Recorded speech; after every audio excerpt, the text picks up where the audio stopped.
ये सिर्फ गीत नहीं है, ये बहुत बड़ी सीख है।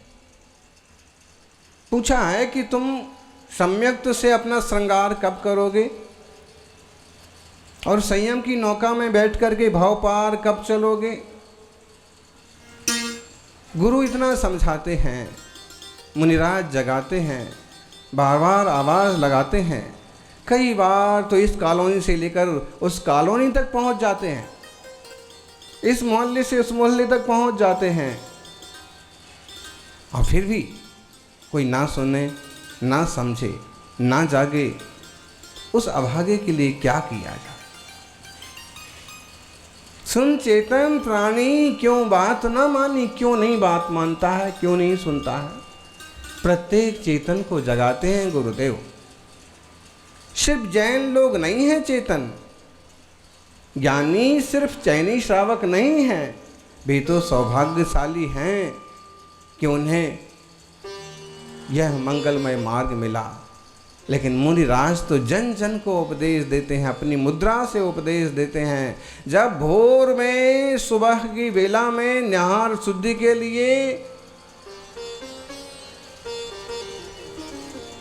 कड़कड़ धूमा जाते हैं,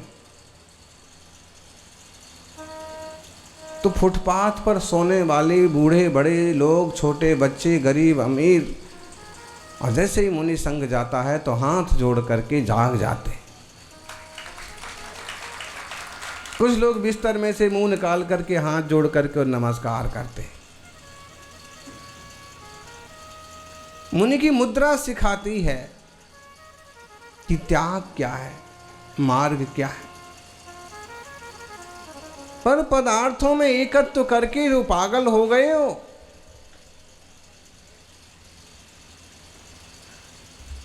पर से भिन्न, स्व से अभिन्न निज आत्मा को समझो ज्ञानी। ध्यान दो। अमृत चंद्र आचार्य एक बहुत सुंदर कलश कहते हैं, 20 नंबर का। कथमपि समुपात्त त्रित्वमप्येकिताया अपतितमिदमात्मा ज्योतिरुद्गच्छदच्छम् सततमनुभवामो नंत चैतन्य चिन्हम न खलु यस्मा धन्यथा साध्य सिद्धि। थोड़ी थोड़ी संस्कृत भी सुनते चलो, ये हमारे देश की प्राचीन भाषा है। कुंद कुंद के शब्द हैं, प्राकृत भी सुनते चलो, जिन वाणी की महत्वपूर्ण भाषा है। नहीं आती है ऐसा मत कहो, नहीं भी आती है तो भी आदत डालो।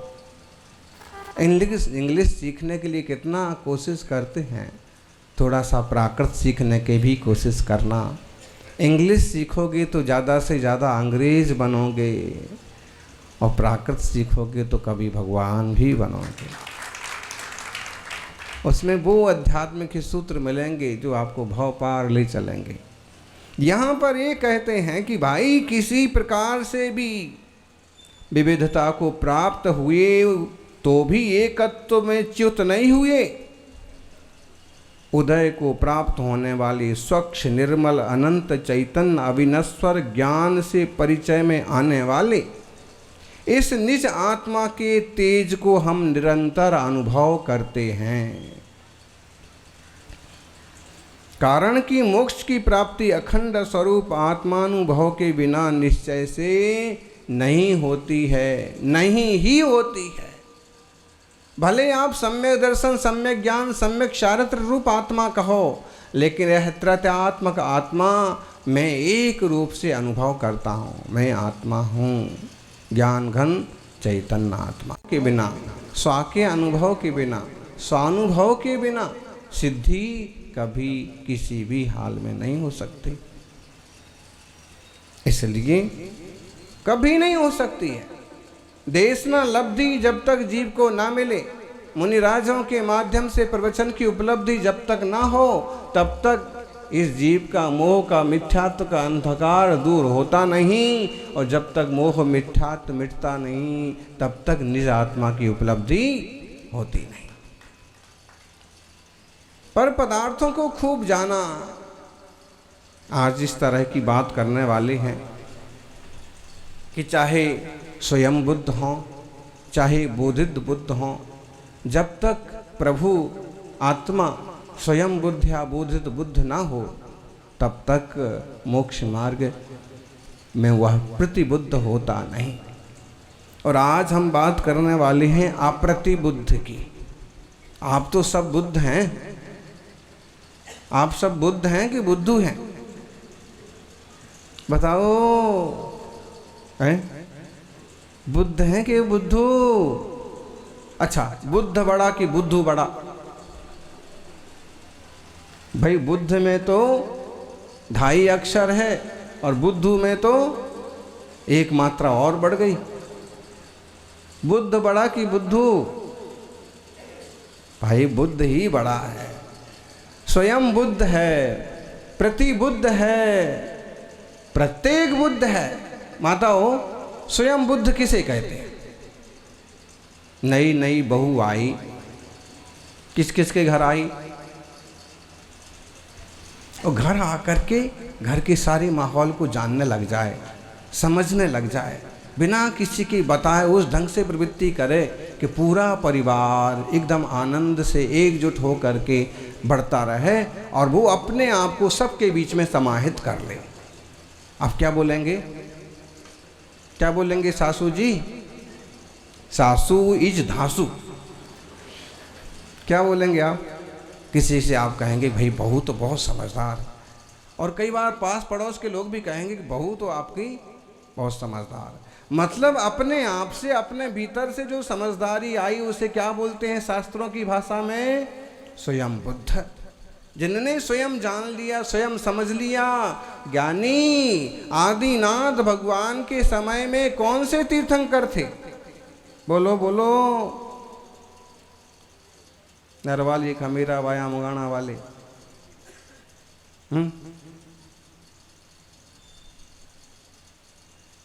आपको नहीं पता? अच्छा, दिल्ली वालों को पता होगा। आदिनाथ भगवान के समय में कौन से तीर्थंकर थे? नहीं पता? आदिनाथ भगवान के समय में कोई तीर्थंकर नहीं थे, और अगर हम कहें कि तीर्थंकर प्रकृति सत्ता में थी तो आदिनाथ भगवान ही तीर्थंकर थे। ठीक है? अब आदिनाथ भगवान के समय में जब और कोई तीर्थंकर नहीं थे, कोई और मुनिराज उपदेश देने वाले नहीं थे, तो उन्हें किसने उपदेश दिया? एक तो पिछले भाव के संस्कार और उसके बल पर स्वयं बुद्ध, स्वयं बुद्ध आदि भगवान। कविता में गाते भी ना भजन में, स्वयं बुद्ध, स्वयं जान लिया उन्हें। होता है कोई कोई दीपक खुद जलता है, दूसरों को भी रोशनी देता है, और किसी को दूसरे जलाते हैं तो जलता है। स्वयं बुद्ध। और प्रत्येक बुद्ध, बोलो प्रत्येक बुद्ध किसे कहते हैं? कल उपास किसने किया था? आपने किया था। आपने किया था? अच्छा, तो चलो कम से कम 3-4 श्रावक हैं जिनने उपदेश किया था। आप ही बताओ प्रत्येक बुद्ध किसे कहते हैं? प्रत्येक बुद्ध मतलब है कि मुनिराज ने संबोधित किया और समझ गए। किन्हीं ज्ञानी पुरुषों ने कहा और समझ गए, तो ज्ञानी पुरुष कहें और समझ जाएं, सासू समझाए और समझ जाएं, वो क्या कहलाएंगे? प्रत्येक बुद्ध। और जो खुद ही समझ जाएं वो स्वयं बुद्ध। तो भी आचार्य देव कहते हैं कि इन दोनों के लिए भी कहीं ना कहीं देशना लब्धि की प्राप्ति जरूरी है। किसकी प्राप्ति? किसी को भी बीतराग होना है तो देशना जीवन में जरूरी है, चाहे इस जीवन में हो चाहे पिछले जीवन में।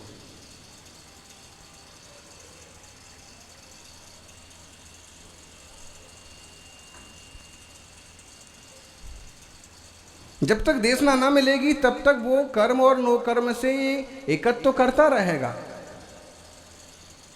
अप्रतिबुद्ध बना रहेगा। हम गाथा पाठ करें, 19 नंबर की गाथा। कम्मेनो कम्मम्य अहमिति अहकं च कम्मणो कम्मम जायसा खलु बुद्धि अपरिबुद्धो हवदि ताव। कम्मे नो कम्मम्मी, कर्म में और नो कर्म में। कम्म मतलब एक शब्द सुना आपने, जे कम्मे सूरा ते धम्मे सूरा। बताइए कौन सी भाषा है?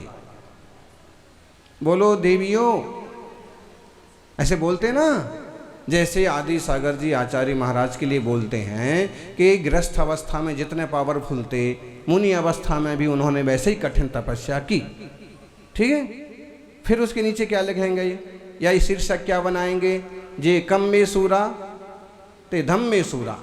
जो कर्म करने में सूरवीर होते हैं वो धर्म करने में भी सूरवीर होते हैं। तो कम्मे सूरा धम्मे सूरा ये कौन सी भाषा है? प्राकृत, उसके टच में है। कर्म में सूरवीर, धर्म में सूरवीर, ऐसे यहां कहा है कम्मे नो कम्मम्मिया।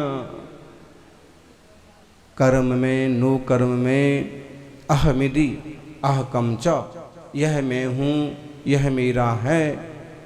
कौन? कर्म और नो कर्म। कर्म माने 8 कर्म, ज्ञानावरण दर्शन वर्ण वेदनी मोहिनी आयु नाम गोत्र अंतराय हैं, नाना वर्ण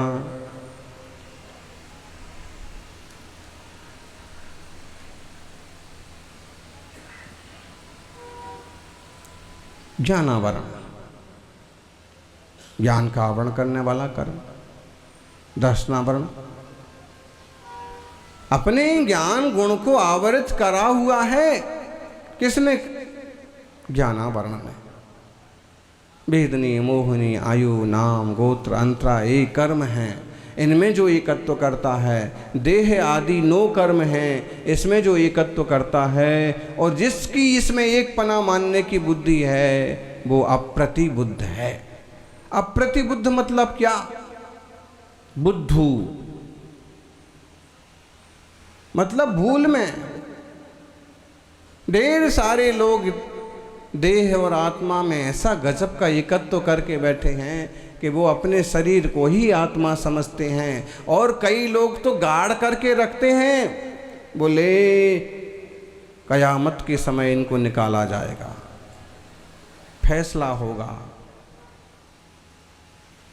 तब तक मिट्टी नहीं बन जाएंगे। अच्छा, मिट्टी ना बन जाए तो लोगों ने मम्मी बनाई, फिर वो भी बनाए, पिरामिड बनाए। किसकी भूल है?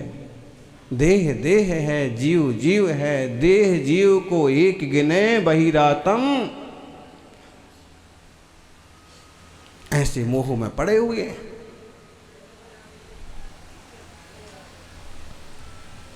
क्या नहीं?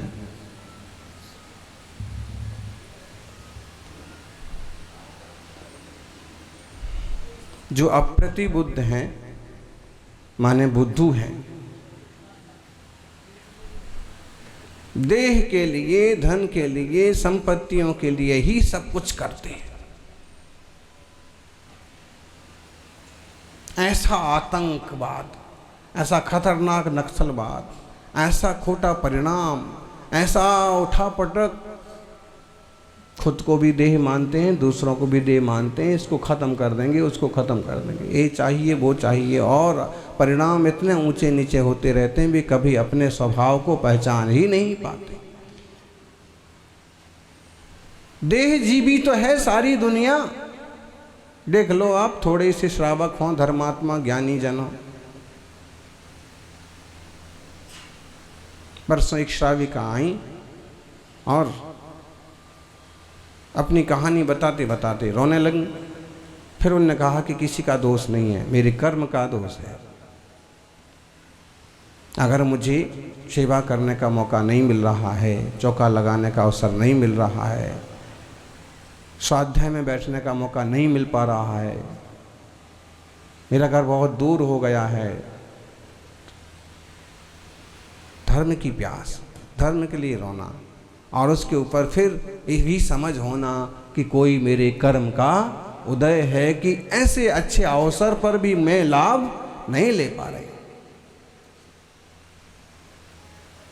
मिलेंगे आपको कुछ ऐसे श्रावक भी कि इस बात को सोच करके उनकी आंखों में आंसू आ जाते हैं कि मैं अपनी आजीविका में इतना उलझा हुआ हूँ कि मुनियों घर के द्वार से निकलते हैं फिर भी मैं पड़गाहन नहीं कर पा रहा। जिनकी आंखें खुल गई हैं, खुलने वाली हैं, वो जीव ऐसे होते हैं। अब प्रतिबुद्ध हैं, सोए हुए हैं। आपको कहें तो कुछ लोग तो इंतजार करते हैं, किस बात का? कुछ लोग इस बात का इंतजार करते हैं कि कब साधु निकले, कब हम उनका पड़गाहन करें। कुछ लोग इस बात का इंतजार करते हैं कि कब साधु निकलें। उन्हें अटपटा लगता है। इस दुनिया में सब तरह के लोग हैं, क्या करेंगे आप? सौभाग्यशाली हैं आप लोग जिनके हृदय में देव शास्त्र गुरु के प्रति भक्ति है, प्रेम है, आस्था है। निरंतर सेवा के लिए समर्पित रहने का परिणाम है। भले आप रह पाएं ना रह पाएं, भाव होना भी बहुत बड़ी बात है। कर्नाटक तरफ हमारा विहार होता था, ये अक्सर याद आ जाती है हमको कहानी। अभी आप डाकू वाली कहानी सुन रहे थे तो ना, डाकू डाकू कैसे होते हैं? ऐसे ही होते हैं, सिंपल। डाकू भी ऐसे ही होते हैं, पंचेंद्रिय संगी होते हैं। बस यह है कि किन्हीं कारणों से, किन्हीं लालचों से, किसी प्रतिशोध के कारण से और रास्ते वैसे अपना लेते हैं और अपना जीवन ऐसे बर्बाद कर देते हैं।